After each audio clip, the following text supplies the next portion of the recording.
নিরামিষ আলুর দম তোমরা কি খেতে আমার মতন পছন্দ করো? আমি কিন্তু ভীষণ পছন্দ করি। আজ খুব সহজ উপায় দেখো বাড়িতে বানিয়ে নিয়েছি নিরামিষ আলুর দম, তাই তোমাদের সাথেও শেয়ার করলাম। যে কারণে একটু বেশি পরিমাণে টমেটো, কাঁচা লঙ্কা, গোটা জিরে, তারপর তোমার ধনি ফোড়ন আর গোটা গরম মশলা আর কাঁচা লঙ্কা নিয়েছি। আর আলু তো কেটেই নিয়েছি আলুর দমের মতন করে।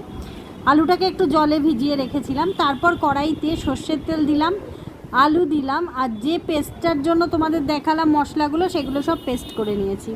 নুন দিলাম, চিনি দিলাম, আর হলুদ দিয়েছি, আর অল্প কাশ্মীরি লঙ্কার গুঁড়ো দিয়েছি।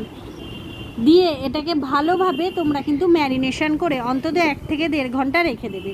যদি পারো 2-2.5 ঘন্টাও রেখে দিতে পারো, তাহলে দেখবে আলুটা খুব ভালোভাবে সেদ্ধ হয়ে যাবে। দেখো আমি মেখে 1.5 ঘন্টা রেখে দিয়েছিলাম। তারপর গ্যাসে বসিয়ে দিয়েছি, আর দেখো কতটা জল বেরিয়েছে দেখেছো? যেহেতু টমেটো দেওয়া রয়েছে, এই জলেই কিন্তু আলুর দমটা হবে। আর কিন্তু কোনো রকম এক্সট্রা জল দেবে না। এটা ঢাকা দিয়ে আস্তে আস্তে এই আলুর দমটাকে করতে থাকবে।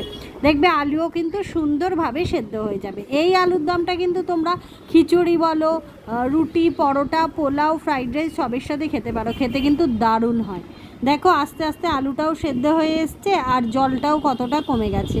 আমি একটু ঝোল ঝোল রাখবো। এবার আমি ওপর থেকে একটু ঘি দিয়ে দিলাম, দিয়ে ঢাকা চাপা দিয়ে রেখে দেবো 1 ঘন্টা, সরি 20 মিনিট। তারপরে দেখো আমি আলুর দমটাকে তোমাদের সামনে পরিবেশন করে দেখাচ্ছি। আমি হালকা ঝোল রেখেছি, তোমরা চাইলে একদম কষাও রাখতে পারো। দেখো আলুটা কিন্তু একদম গোটা গোটা রয়েছে, ভেঙেও যায়নি। কত সুন্দর দেখতে হয়েছে, তাই না? তাহলে দেরি না করে ঝটপট বাড়িতে বানিয়ে ফেলো এই আলুর দম। শ্রাবণ মাসের সোমবার তো আর একদিন পরেই, তাহলে সোমবার দিন এই আলুর দম আর ফ্রাইড রাইস বানিয়ে তোমরা খেও, আর জানিও কিন্তু এই আলুর দম কেমন লাগলো। আমার চ্যানেলে ফ্রাইড রাইস থেকে পোলাও অনেক নিরামিষ রেসিপি রয়েছে, তাহলে দেরি না করে ঝটপট সোমবার তোমরাও ট্রাই করে নাও আমার এই রেসিপি।